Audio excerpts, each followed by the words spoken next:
Mga kababayan, Department of Justice, ayan o, Teleradyo Serbisyo ng ABS-CBN.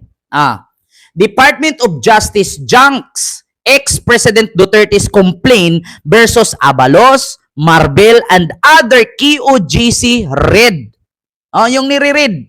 Ayan o, binasura ng Department of Justice ang kaso sa pag-aaresto, no, kay Duterte at sa mga nagre-raid doon sa compound ni Kibuloy. Sabihin nyo na naman, peke na naman ito, hindi na naman totoo. Ito, pakinggan natin. Mga kababayan, pakinggan ninyo. Kaserbiso! Report! Okay, reklamo ni dating Pangulong Rodrigo Duterte laban kina dating DILG Secretary Benhur Abalos, PNP Chief Marbil at iba pa, ibinasura ng DOJ. Nagbabalita at nagsaserbisyo sa DOJ. Nga, mga DDS. Sabi ko nga sa inyo yung hearing-hearing ni Amy sa Senado, walang kwenta, nagsayang lang ng pondo yan tignan ninyo, 'di ba? Ilang hearing ito ni Amy, pinatawag pa lahat ng mga opisyales. Pinapunta si Marbel, pinapunta si Torre, pinapunta si Boying Rimulya, pinapunta si sino yung isang Rimulya din. Nangyari, binasura ng Department of Justice. Walang sapat na basihan para sila ay makakasuhan kasi sa totoo lang meron po talaga meron po talagang kaso si Digong. Ulitin ko pakinggan ninyo. Eto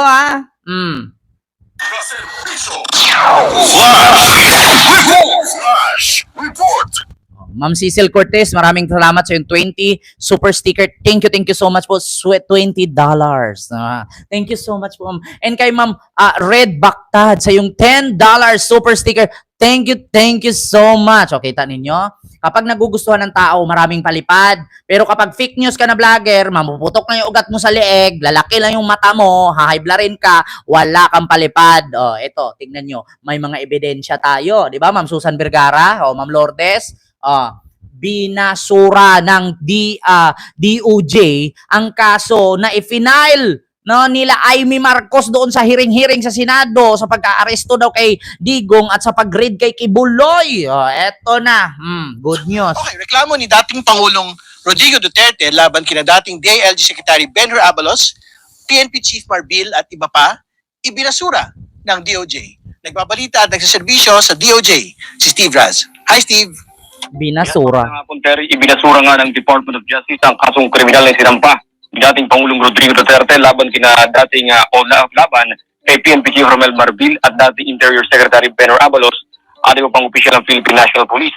Ito ay kaugnay sa naging operasyon ng PNP sa compound ng Kingdom of Jesus Christ ng arestuin si Pastor Apollo Kibuloy.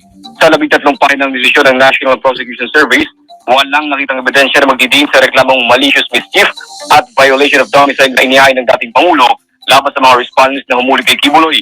Nakasaad sa resolusyon na ginampanan lamang ng mga respondent ng kanilang trabaho at wala rin probable cause para kasuhan ng mga ito. Dahil dito, nagdesisyon ng DOJ na ipawalang pisang reklamo dahil walang sapat na batayan para ituloy ang kasong kriminal.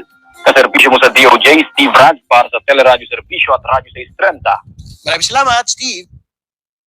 Wala na, di ba? Nga DDS. Di ba? Wala na, mga kababayan.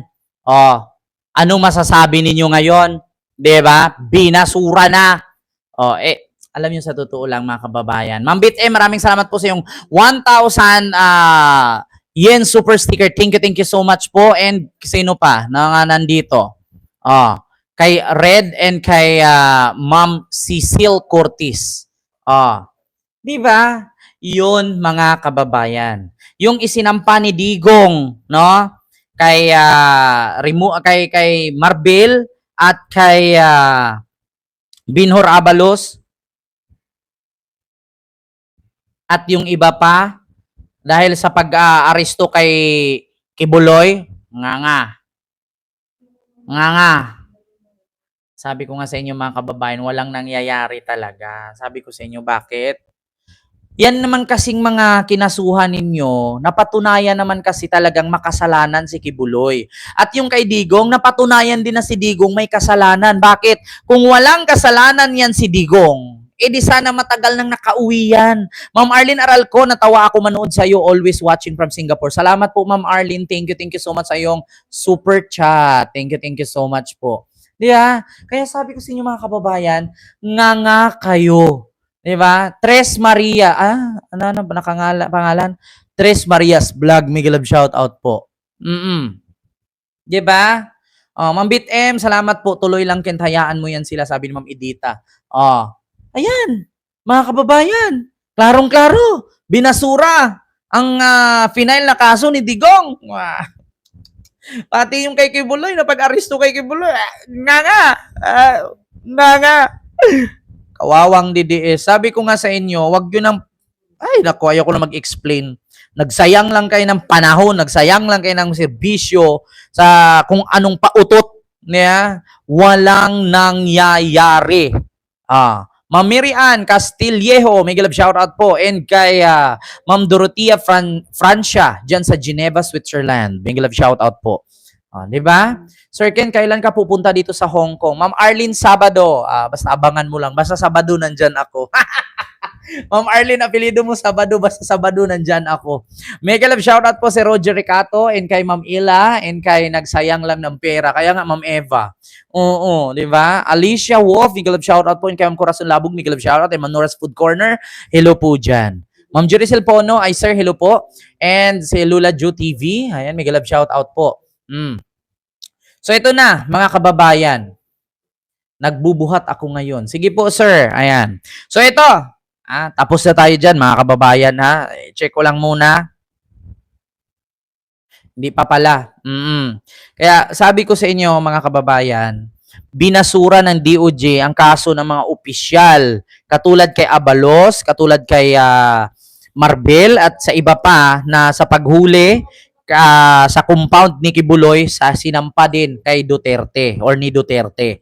So ngayon mga kababayan, yun po ang katotohanan. Nga. Binasura na ng DOJ. Alam mo, sa totoo lang, kung ako ang papipiliin, kung ako papaniwalain, Sir Ram, hello po, mas maniniwala ako, no? Sa mga tao na sabi nga ni Pangulong Bongbong Marcos, ulitin ko mga kababayan. Anong sabi ni Pangulong Bongbong Marcos? Huwag kayong magpaniwala dyan sa mga DDS. Bakit? Alam nyo ang sabi ni Pangulong Bongbong Marcos? Tama na ang palusot.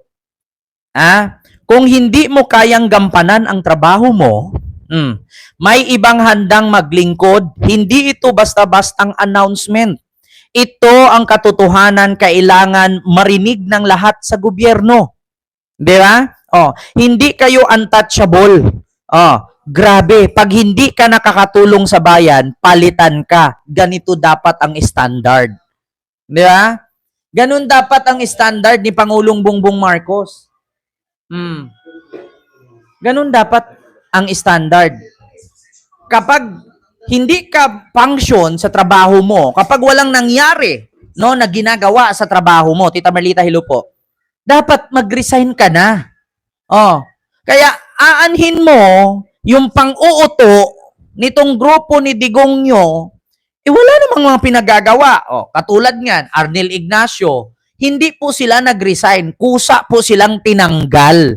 Kasi ang gobyerno kasi dapat, hindi to laro. Alam mo, sa totoo lang, ang gobyerno hindi laro. Yes po, Ma'am Virginia Sigua ba? Ang gobyerno hindi laro. Ayan, Ma'am Grace Villa, maraming salamat po ma'am sa 25 super sticker. Thank you so much po. 'Di ba? Sabi ni BBM, kapag hindi mo nagagampanan yung trabaho mo, mag-resign ka na. Ma'am Alicia Walt, maraming salamat po. Kasi sayang ang pinasahod sa'yo ng gobyerno. Na magsiservisyo ka katulad kay yung ninyo diyan, abogado ng gobyerno. Gusto ng gobyerno ng Pilipinas na magpadala ng representante sa Pilipinas doon sa ICC, ayaw sumipot. Tawagin natin sa pangalang Gibara. Na tinagurian kang abogado ng government, tapos ayaw mong mag-represent doon kasi ina-appoint ka ni Digong? Di ba, mga kababayan? Porket in-appoint ka ni Digong, ayaw mo nang mag-present doon bilang abogado ng Philippine government kasi may utang na loob ka. Di ba, Ma'am Kili Kapuno Hilupo? Dapat talagang tanggalin. Di ba? Oo. Ma'am Peralta de la Paz, Miguel Love shoutout po sa iyo dyan, ma'am. Sir Nilo, Miguel Love shoutout po. Kaya sa totoo lang mga kababayan, oo, may sagot na si Sir Arnel Ignacio Sir Ken. Hayaan mo na lang yun, ma'am. Kaya nga sabi ni Pangulong Bongbong Marcos, kung may ginawa kang hindi maganda sa pamahalaan na ito, mag-resign ka. Kaysa antayin mo pa na si Pangulong Bongbong Marcos ang magtanggal sa'yo, nakakahiya yun. Di ba? So dito tayo, mga kababayan, sa sunod. Ito na, mga kababayan. Ang sunod na